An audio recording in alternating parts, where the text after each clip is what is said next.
At a time when many are exploring ways to institute more stringent guidelines for gun ownership, the state of Texas is doing the opposite. A bill to allow Texans to carry handguns without a permit is on the verge of passing in the Lone Star State. It would allow most adults over 21 to carry handguns without any training or a background check. Governor Abbott is expected to sign the bill into law. The Republican called it, quote, the strongest Second Amendment legislation in Texas history.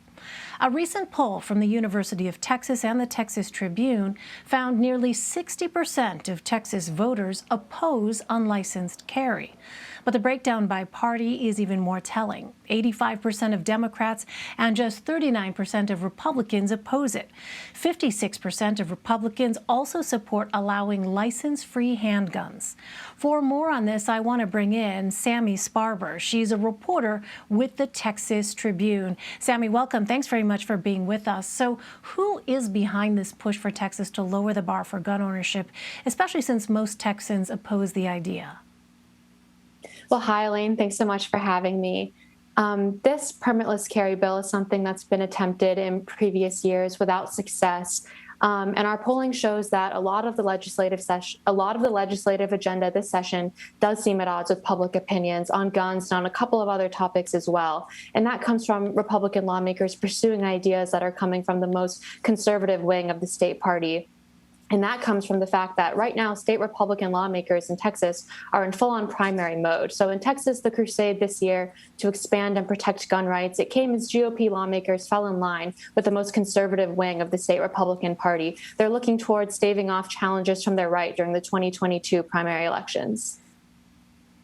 Interesting. So that's the political landscape. Does the bill itself address gun violence in any way?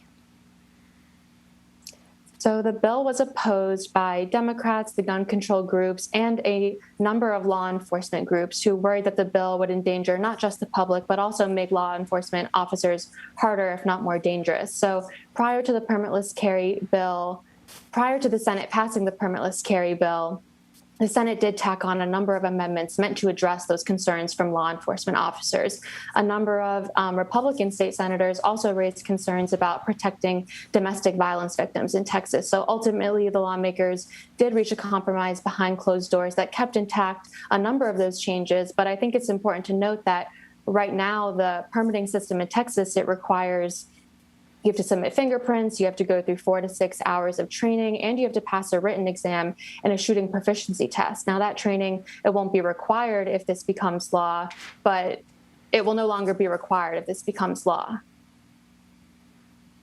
So the idea of constitutional carry is not new. What exactly does that mean?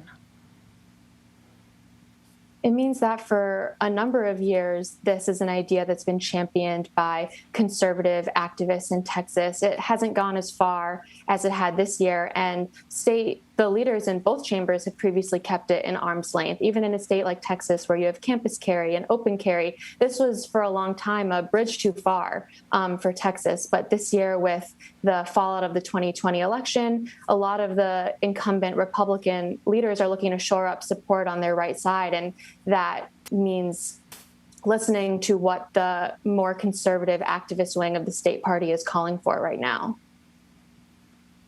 So you mentioned a moment ago law enforcement. A Harris County sheriff home to Houston told the New York Times, quote, permitless carry does not make our community safer. Instead, it increases the odds of deadly confrontation and puts the lives of first responders at even greater risk.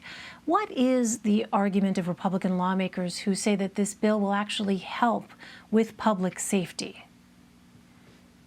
The supporters of the bill say that it will make Texas safer by allowing more people to defend themselves and arm themselves from criminals. Of course, the critics say that more guns don't make more people safer, especially with this coming in the first legislative session since 2019's back-to-back mass shootings in Texas, in El Paso and Midland, Odessa.